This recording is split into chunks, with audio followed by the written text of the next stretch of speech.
Yo guys, what's up? It's Inflexxius. Today we're playing Jax vs Yone because I got a comment asking me to make a video on it, and I happen to have the footage lying around. I'm also playing base skin Jax this game because another commenter asked me to. So hey, 2 in 1 video. Now that's efficiency. So Yone outranges you, so what we want to try to do is avoid his poke while trying to get into his range to get an E trade, just by outspacing him. So you see here, I'm trying to cut him off and run him down the lane, but he spaces well enough and manages to stay away from us. Good job on him. I'm just going to, try to find another angle. Here he backs off in time. Good job on him again. Now he has his Q3 available, so we can't go for him because he has a free dash available. And he actually dashes in with it, so we can actually use that opening here with him extending the trade, or overextending in lane there, to go for an E trade there. And you see there, we just win the trade really hard. We immediately back off after we finish the trade with the E, because Yone, without your E, Yone does actually just fist fight you with all the lethal tempo stacks. He gets a really short cooldown on his Q, and then he just kind of wins. There he messes up his Q3, and as soon as his Q3 has worn off, we can just jump on him and immediately back off. Again, we don't want to trade on him unless we have our E up, or we don't want to be fighting him in general unless we have our E up. Whenever he uses his Q3 though, that's an opening for us to go trade on him. Here we use our E, he tries to use his E to disengage, we immediately stun him, and then we go stand on his shadow. Our abilities are coming up, so Q auto W and finish him off. So now we want to try to shove this wave in as fast as possible, because we want to reset. So we just need to shove this wave, and then we're chilling super hard.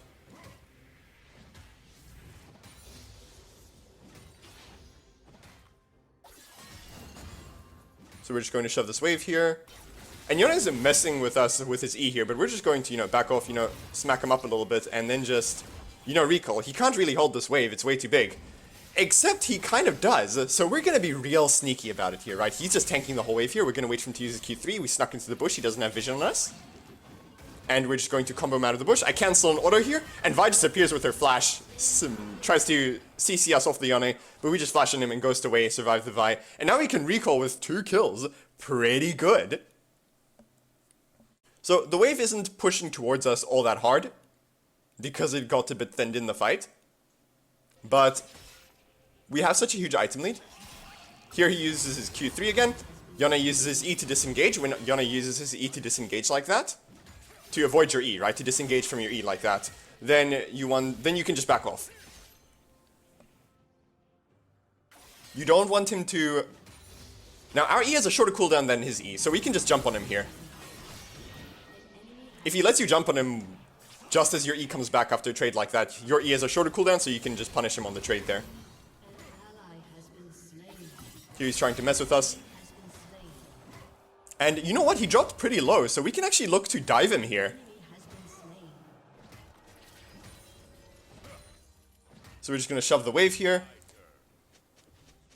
And I'm just going to jump on him because I know he doesn't have his E up yet. And just freaking kill him and then try to get out of tower range, but then I die. But that's fine. Going 1 for 1 is fine there because even though I had a shutdown, he probably lost the amount of gold he got from the shutdown by not farming those minions. And he probably lost more XP as well. We probably got more XP out of that trade than he did because he lost all those minions. So going 1 for 1 under tower is always really good. Less so if you have a shutdown, but it's still pretty solid if there's enough minions to make it worth. So here I should use my E immediately. I want to try to force a freeze. I need to use my E to force Yone to go back with his E. But I am really greedy with my E because I wanted to jump on him after he eat back, but he was just out of range. I jump onto the Yone with the ult here to try to force a fight on him. And here I had to dodge the ultimate there, which I did manage to do. And I just barely get the auto off before he gets his auto off. That was extremely coin flip. Because I didn't use my E properly, that became extremely coin flip. And I could have just basically lost lane right there. If I died there, Yone would have gotten a kill, obviously. And I would have lost all those minions and it would have been terrible.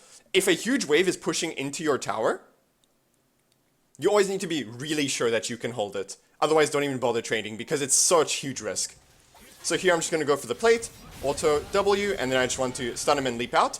But Yone is going to do Yone things and just cover all this distance with his E and his tornado. And just chunk us out. We're going to go get some honey fruit here, so that's fine.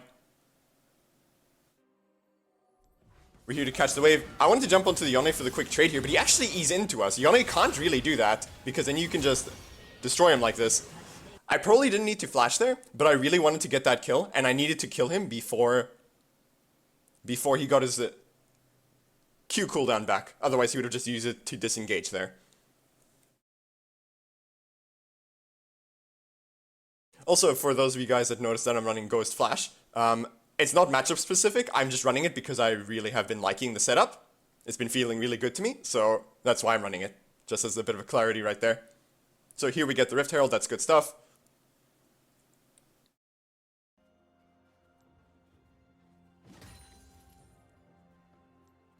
Go trade on the Yone here. Now Yone is actually trading with us, but we have our Divine Sunder, so he really shouldn't be. That's not really what he wants to do. And he gets dropped to 200 health. Vi shows up here. And you know, we can actually just dive her. Let Lily take tower aggro, jump on her here. Vi ults us, but it's fine, we have our ult, so we're getting a bunch of armor. Break tower aggro, and then just try to take the tower here. Yone shows up with a tornado that he got from Krugs, probably. And we just dodge all invisibilities. And he gets dropped to 1 health. Now this tower is at 1 health, and I really want this money.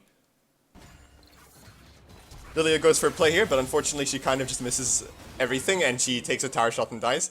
Unfortunate, but you know what? I'm happy with that. But now he comes in with a freaking tidal wave to try to get the kill, so we're just going to disengage at that point. We got our money. I'm happy. I'm happy. So as we're walking back to lane here, I want to point out that another thing we want to watch out for in this matchup that didn't really show itself because the Yone was so far behind was that when your E is on cooldown, Yone might look to re-engage on you with his ultimate, so that's also something you want to watch out for. Just as a little note.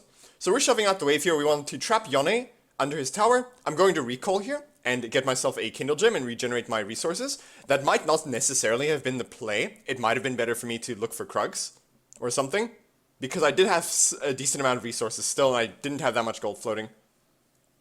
Now at this point I'm looking to look for a play, and I see Vi aggressing on my Lilia very hard here, so I'm looking to maybe collapse onto her. And I'm trying for her here, but I don't really want to fight the Yone and the Vi in their jungle. And 1v2, right? And I also didn't know where Zoe is, so... Now here I'm looking for a play on the Zoe, but I don't actually have someone to make the play with me, right? I don't have a Syndra pressuring or anything because she was dead. So I should have actually just looked to do Krugs or something. Just accelerate myself, maybe steal red buff as well. I'm gonna recall here, get my Spear of Shojin. Power Spike, so you know you don't want to delay your power spikes but not recalling for them. And now I'm gonna shove this wave in here again to try to trap Yone under tower, and then look for something. And here, right, look at where my Syndra is. She's up against her second tier mid tower, and we're going for a play on this Yone, and it's really close, but I almost kill the Yone, but I get blocked. My Q gets blocked by the Vi ult, which is really sad. But honestly, that was just a really bad play to go for, because we had no vision on their team. There were 4 top, and we didn't have vision on any of them, so that means there could have been 4 top, right? We barely managed to miss them on the Herald somehow, but going for a play like that is super risky because we had no prio top lane, right? The Syndra was super far back, and it was just really, really risky. It was super coin flip that, and I didn't need to go for that coin flip there. So here, I go for an E trade, or no, an E to clear the minion wave. But you see, Yone aggresses on us here, and even though we're ahead of the Yone, without our E, he is still a very scary champion, and so he does mess us up pretty hard. So I'm just going to recall here, get my resources back, spend some money, and just shove out top lane again to trap the Yone. Now I'm going to look for a play here, maybe on the Zoe. And now I see a play bot lane, right? But look at the situation again. I don't know where their whole team is, and we know Zoe is nearby. So she can sleep me out of the wall here and stall me. And then Vi appears, and then Yone appears, and then I get ulted by the Vi, and then ulted by the Yone, and then I don't get to play the game. Now again, that was bad by me. I was moving in an extremely aggressive pathing. I was moving, yeah, with a very aggressive pathing, and I didn't know where their team was. So again, huge mistake by me. I could have possibly lived that if I ward hopped immediately after the sleep wore off, and then I maybe flashed over onto the Raptor Pit. Then I would have possibly lived there. But I didn't think I would die there, but obviously, you know, I clearly did. So we see a play mid lane here. I see a bunch of their squishies sitting mid lane, so I pop my ghost, I'm looking for the opening. And I see 2 of them stacked up there, so I'm going to flash on them, land the stun. Jinx dies to dots there. I get ulted by the Vi and ulted by the Yone, oh no, deja vu. And then I get slept by the Zoe. I needed to leap out immediately as soon as I got hit by the E, as soon as I could play. Because as soon as I fell asleep there, I was going in when I fell asleep there, which was obviously not the play, right? Because then I'm just going to die every time. It does kind of work out because their team gets baited into overextending to kill me there. But, you know, I don't control if the enemy team is going to make mistakes off of my mistakes, right? So that was still my mistake. So now I want to go bot lane because Baron is up and I want to be split pushing on the opposite side of the map, either to draw pressure and give my team an opening to do Baron, or just to take towers while the teams are contesting Baron. Syndra's down here for some reason to keep me company, I guess, and then Vi flashes over the wall and just combos her. So I'm going to try to go 1-for-1 here. Just take out the Vi and then I'm going to disengage. So we saw a bunch of the bot lane here, and my team took out Yone mid lane. So we can actually maybe look for a Baron here. We have Vayne, we have Lilia, so we do a bunch of Baron damage. And we do actually manage to get it. Really good stuff. So I'm camping for the Jinx here to try to get her, but then the Krugs give me away. They actually aggro onto me, which is so sad. But I'm just going to keep this wave shoved in. Just have prio top lane. And Jinx is an ADC that is holding the lane tower by herself in the side lane. That works out great every time, right? An ADC solo defending the side lane tower. Yeah. So yeah, we just dive her, we push the tower here. Push the next tower as well. I stay around to get one extra auto attack because I'm very not worried about this Vi. I'm very certain that she can't kill me. Even though she seems very confident that she can. Renata lands an ult to peel us. We can just disengage. And they don't get anything. Good stuff. So back up to top lane, shove the wave out. Next objective to spawn will be Dragon, so I would like to be on the opposite side of the map to pressure their inhibitor. I'm going to take the Krugs here. Here Yone sets high over the wall, so we're going to use our E to get him to go away, and then we're going to shove the next wave here. Now we see 3 bot lane. I don't know where the Jinx is, so I don't want to aggress onto the Yone too much, because I don't want to be in the 1v2 scenario.